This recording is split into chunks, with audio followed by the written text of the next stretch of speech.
All right, let's get right into it. There's a core idea about building wealth that once you really get it, pretty much changes the whole game. It's this. The road to real financial freedom isn't paved with paychecks, it's paved with ownership. And hey, don't just take my word for it. The numbers tell a pretty incredible story. When you look at where real wealth is concentrated, a whopping 75% of it is in the hands of entrepreneurs. Another 15% belongs to investors. The rest, it's a tiny slice for people who inherited it or have super rare talents like pro athletes. But look at the number for employees, for people who only earn a salary. It's zero. The one thing that connects all the wealthy people isn't a high salary. It's that they own something. A business, assets, real estate, you name it. This quote just hits the nail on the head, doesn't it? The entire system is kind of set up to keep you on a treadmill.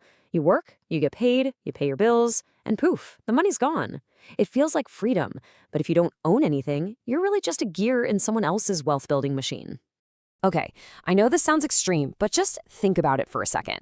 For so many people, the moment that paycheck hits their account, it's already gone. It's immediately swallowed up by rent, groceries, and bills. You feel rich for a day, maybe a week, and then you're just counting down the days to the next payday. It's this endless loop that just keeps you running in place to maintain what you have. So, how in the world do you break out of that cycle? Well, it starts with a code. A simple but incredibly powerful way to manage your money called the 25-15 code. It's got 4 parts that, together, help you finally take back control and start owning your future. The first piece of the puzzle, and honestly the most important, is the growth engine. This is where you make a rule. The first 25% of every dollar you earn goes directly into buying assets. We're talking about things that grow in value and actually put money back into your pocket. This isn't just a mindset, it's an action. It's about making your money work for you, 24/7. And if you're wondering why you need to start right now, just look at the story of Billy and Phil. Billy starts investing just $200 a month when he's 20. His friend Phil waits until he's 30, but to catch up, he invests more, $300 a month.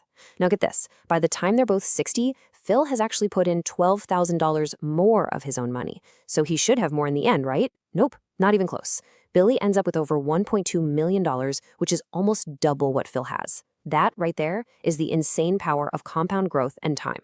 So where do you put that 25%? Well, think of it like leveling up in a game. You start with the foundational stuff at the bottom, like index funds, which is basically buying a tiny piece of the whole stock market. Super solid. Then you can move up to things like real estate.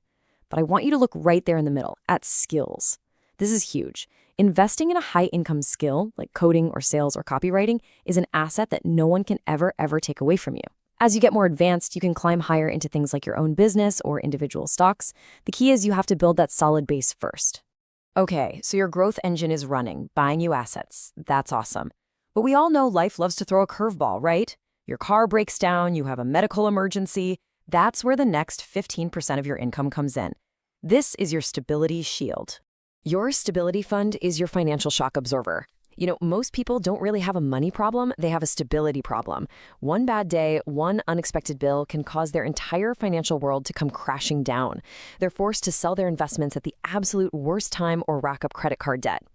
This shield protects your growth assets. It's what keeps you in the game when things get tough.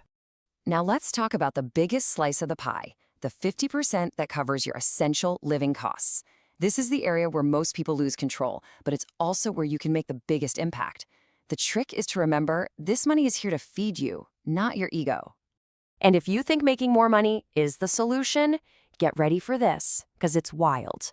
Over 60% of Americans who earn more than $100,000 a year are still living paycheck to paycheck. Just let that sink in. It proves without a doubt that it's not about how much you make. It's about how much you keep from slipping through your fingers trying to look rich instead of actually becoming rich. This is so important to understand. The fancy car, the designer watch, that's not wealth. That's just spending. Real wealth is invisible. It's the assets that are quietly compounding in the background. The big trap here is what we call lifestyle creep. That sneaky thing where every time you get a raise, your spending magically rises to meet it, and you end up right back where you started. So how do you fight that? Not with willpower. Trust me, willpower is a muscle that gets tired. You need a system. Before you make any big, non-essential purchase, just stop and ask yourself a few questions. Is this an impulse buy? If it is, just wait 7 days. Are you buying this for the brand name or for the actual value it provides? And finally, is this really truly going to improve your life, or are you just trying to impress someone? It's not about restriction, it's about being intentional. And that brings us to the last 10%. And I gotta say, this might be the most important part of the whole system because it's the part that makes it sustainable. This isn't just leftover cash. This is your freedom reward. Let's be real. A financial plan that is all discipline and no fun is a plan that is doomed to fail. It just feels like a punishment. And the data backs this up. 92% of people go on a spending binge after saving too intensely because they feel so deprived. This 10% is your permission slip to spend guilt-free. It's the cheat meal for your financial diet. It's not an excuse to be reckless, it's a strategy to stay sane. So you see how it all locks together? When you follow this code, you completely change the game. Your income stops being just something you use to survive. It becomes a tool that you use to buy assets. And over time, those assets start to make their own money, until one day they're making more than your job does. You literally shift from being an employee of your money to being its owner. And that right there is true freedom. So I'll just leave you with this one question to really think about. Your income is a powerful tool. Every dollar you earn is like a brick. The question is, every day you go to work, who are you building for? Are you using those bricks to build your own financial freedom, or are you just handing them over to someone else?